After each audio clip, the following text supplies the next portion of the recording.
Tregjet e qytetit të Vlorës vijojnë të kenë probleme të shumta e kjo sa u përket kushteve të tregtimit. Problematika bëhet edhe më evidente kur jemi në javën e mbrojtjes së konsumatorit. Lidhur me këtë shqetësim, kreu i bashkisë Dritan Leli ka bërë me dije se për tregun e orizit janë siguruar fondet nga qeveria shqiptare nëpërmjet një programi që do të bëjë të mundur rikonstruksionin e tregjeve. Konkretisht, synohet që tregu i orizit ditën të ketë funksionin e tij ndërkohë që në mbrëmjet të shërbejë si atraksion për turistët.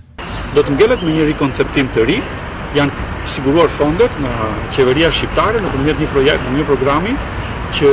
do të bëjë rikonstruksion të tregjeve në bashkinë e Vlorës, në bashkinë e Elbasanit dhe në bashkinë e Durrësit, dhe Vlora është përfitues e këtij financim projekti. Jemi në fazat e përpunimit të një imazhi të ri për konceptimin e tregut të orizit,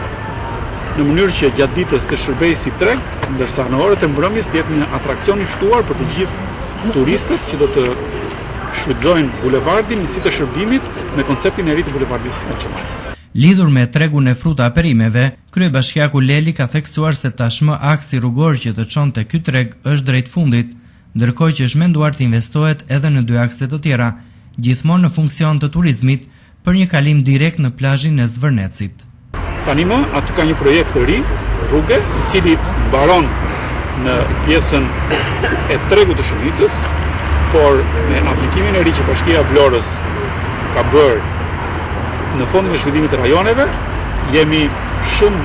me shpresë të madhe që të realizojmë financimin e 2 të tretave të kësaj rruge, pra të rrugës Rami Zegje Brea deri tek Pylli i Sokës. Me të njëjtat standarde, me të njëjtin arkitekturë, ndriçim, gjelbërim, për të lidhur direkt gjithë turistët, gjithmonë në shërbimin e turizmit, që hynë në qytetin e Vlorës, pa kaluar në qytet, kalojnë direkt në plazhin e Nartës ose në plazhin e Zvërnecit.